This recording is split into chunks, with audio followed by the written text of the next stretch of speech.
better world and creating a better community.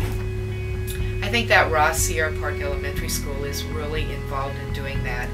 And I think that some of the ways we do it is that we're very accepting of our students.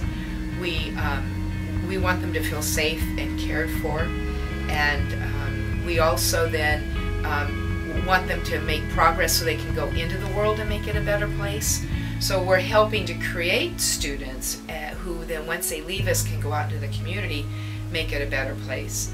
I think also that we make the world a better place by things simply as teaching these students how to add, subtract, divide, read books, appropriately be on the internet, so that when they go out and they need to have a career, that we've helped prepare them for that.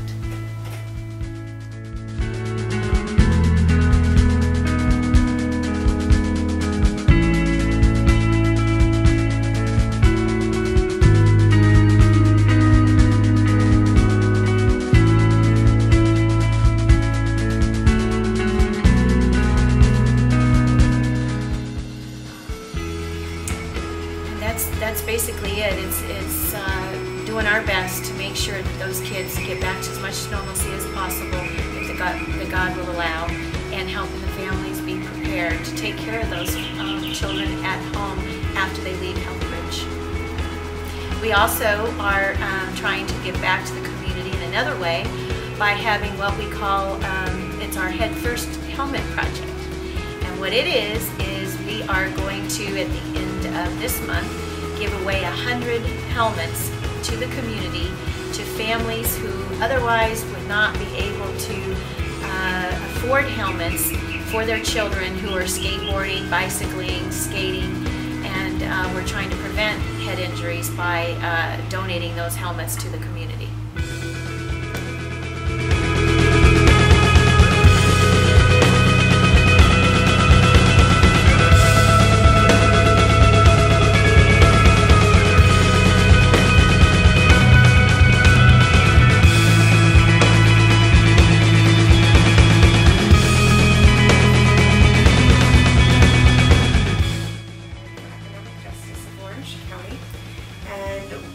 Our mission is to provide spiritual leadership and a movement for economic justice throughout the state of California.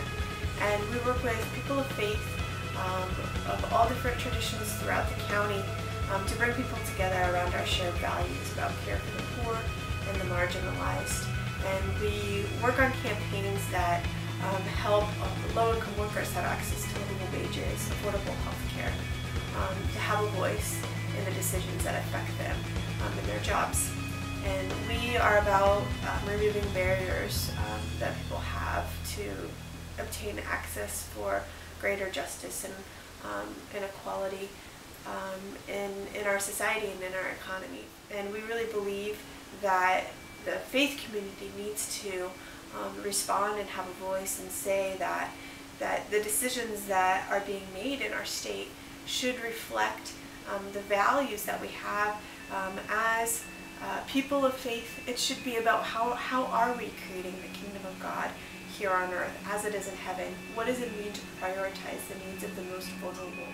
And so if we are about the kingdom of God, and if we believe that God is a God of abundance, that God will meet all of our needs, and that His banquet table is one where everyone can come and that everyone can have access to and can have access to resources and to be able to feast on God's abundance, then we need to figure out how do we create systems that don't marginalize people, and systems that say that there is enough for everyone. If we were to share, if we were to distribute our resources, which really aren't ours anyway, that actually we're stewards, and that everything that's been given to us is a gift. And so we want to be able to account for our decisions at the end of our lives and say what we made and how we used our resources was done in such a way that gave honor to God, because we cared for the least. And we knew that if we gave to the poor, that it was like giving to Jesus. That's what we're doing here at CLU, and we're providing ways for the faith communities to live that out and to speak into systems that could be more just and more fair, so that everybody was cared for.